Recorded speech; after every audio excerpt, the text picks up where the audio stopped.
मध्य प्रदेश के लोगों को अपने वोट की कदर करते हुए बीजेपी कांग्रेस से बचते सुरक्षित होते हुए अपने वोट को बसपा को देना चाहिए, ताकि उनको दोबारा से उनके वोट की वैल्यू का पता चल जाए। क्योंकि और कोई अन्य पार्टी उनके साथ है नहीं ऐसा जो उनकी बात रख सके, उनका नेता बन सके। वहां ऐसा कुछ है नहीं मध्य प्रदेश में, तो उनको अपने नेता को पहचान करनी चाहिए। ये वो घटनाएं हैं जो दिल्ली तक, आप तक, हम तक पहुंची और पूरे देश के अंदर इन घटनाओं से लोगों को सिरहन पैदा हुई।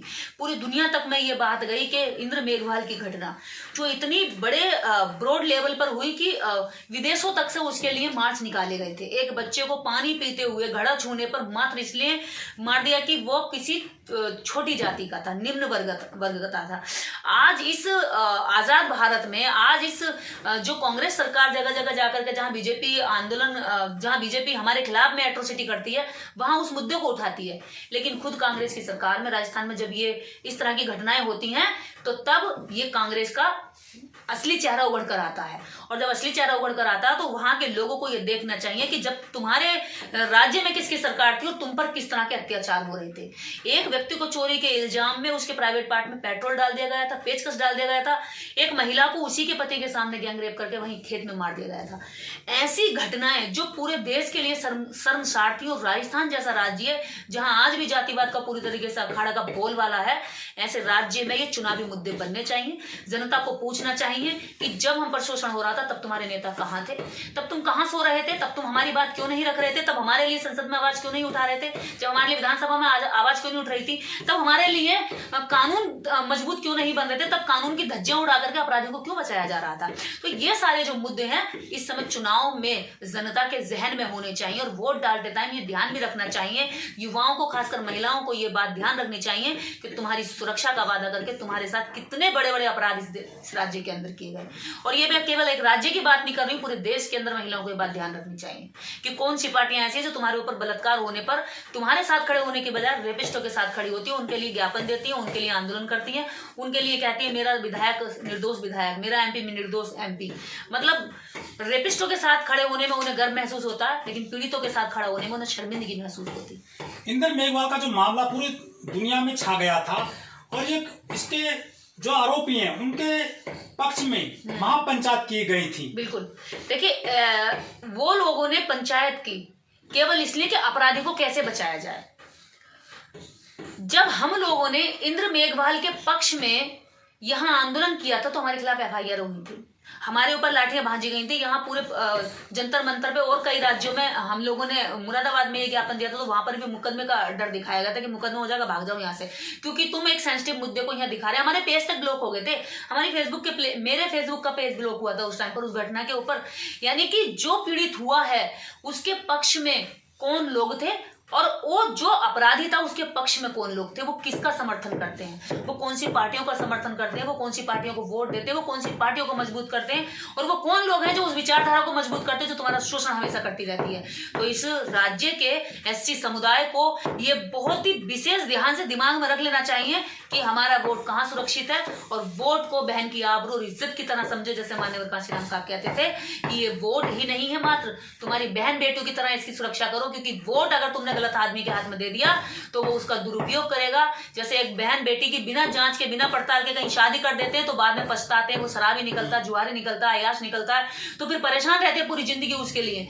ऐसे ही वोट का मामला है, अगर गलत आदमी के हाथ में वोट दे देते हैं तो हम शोषण से परेशान रहते हैं, हमारे अधिकारों को काटा जाता है, उनको खत्म किया जाता है, हमारे हक की जो रोटियां हैं वो दुश्मनों को दे दी जाती है, उनकी थाली में परोसी जाती है और हमारे लोग भूखे रह जाते हैं। यानी कि अधिकारों की बात कर रही हूँ। तो ऐसे लोग, ऐसी सोच, ऐसी पार्टी का ये चिन्हित करना चाहिए और याद रखना चाहिए कांग्रेस बीजेपी कभी दलितों की सगी नहीं हो सकती। जिस कांग्रेस ने बाबा साहब अंबेडकर को संसद तक में रुलाया, जिस बीजेपी ने इस देश के अंदर इस एट्रोसिटी को लेकर के यहाँ तक कह दिया कि हम संविधान को बदल देंगे, ये दोनों पार्टियां कैसे हो सकती हैं। बाबा साहब की सबसे बड़ी दुश्मन कांग्रेस रही और बाबा साहब के लिखित संविधान की सबसे बड़ी दुश्मन बीजेपी रही। तो आप दोनों में से किसको मानेंगे सही? कौन है आपकी सगी? कौन आपका भला कर सकती है? एक बाबा साहब को खत्म करने में लगी हुई थी बाबा साहब के टाइम पर, अब बाबा साहब नहीं, उनका संविधान है, तो अब दूसरी बीजेपी जो है, दूसरी पार्टी संविधान को खत्म करने में लगी हुई है। इसका मतलब क्या है? जब बाबा साहब को खत्म नहीं कर सकती थी बीजेपी, अब बाबा साहब नहीं है तो संविधान को खत्म कर सकती है। इसलिए बीजेपी संविधान को खत्म कर रही है, कांग्रेस ने बाबा साहब को खत्म किया था, और दोनों मिलकर के तुम्हारे अधिकारों को खत्म कर देंगी। तुम्हारा राजनीति में जो प्रतिनिधि बनता है, तुम्हारी हिस्सेदारी बनती है, उसको नष्ट कर देंगी, उसको खा जाएंगी, और तुम्हारे बच्चे हमेशा इनके वोटर बने रहेंगे। ये हमेशा हमेशा के लिए तुम्हारे सर पे सत्ता में तुम्हारे सर पे तुम्हारा दुश्मन सज के तुम्हारा ताज बन के तुम पे राज करता रहेगा।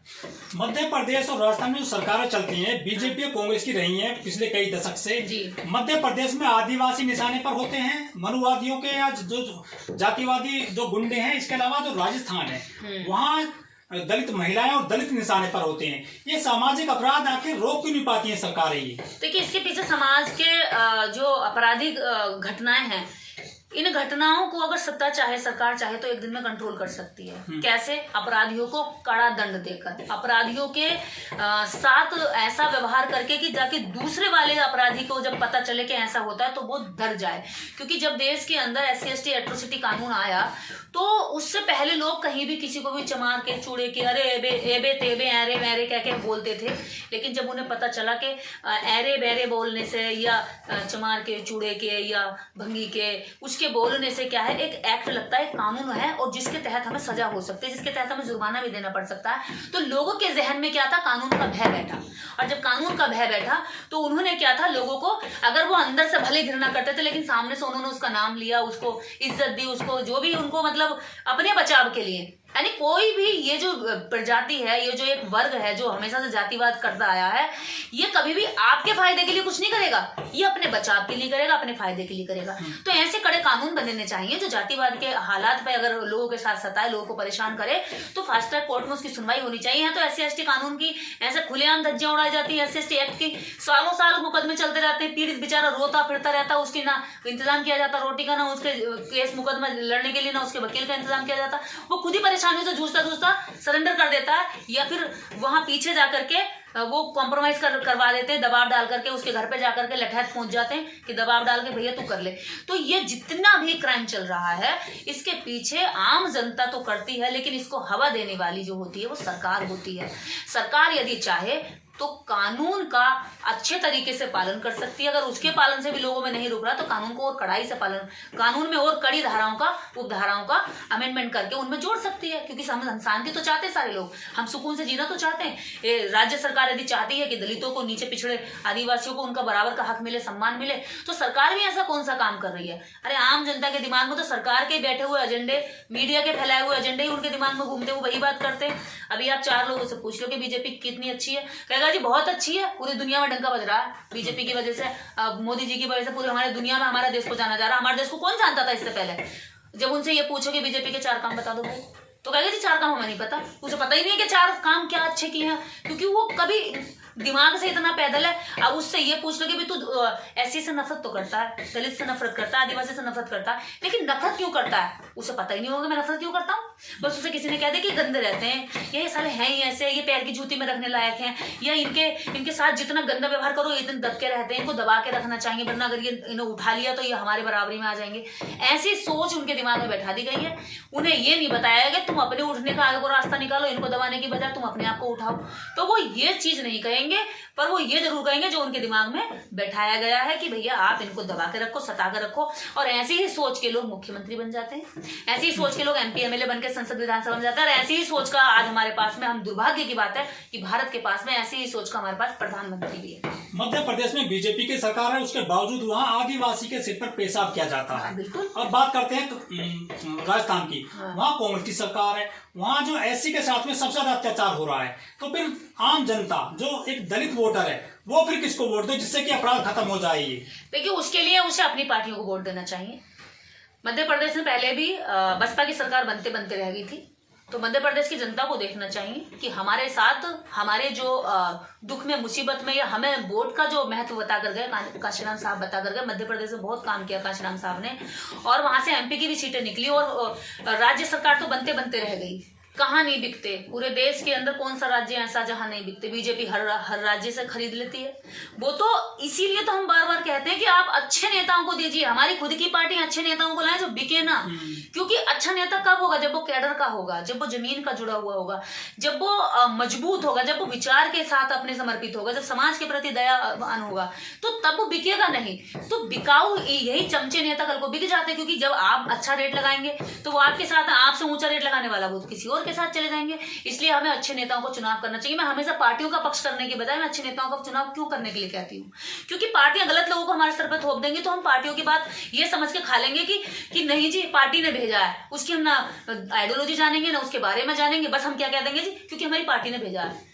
तो हम ये ना कह करके हम ये भी सवाल करने शुरू करें अपनी पार्टियों से कि ये आदमी का क्या बायोडाटा है, इसकी क्या, इसने कितने साल समाज में चप्पल घिसी है, इसने कितने साल समाज के लिए काम किया है, इसकी क्या योग्यता है समाज के हित में।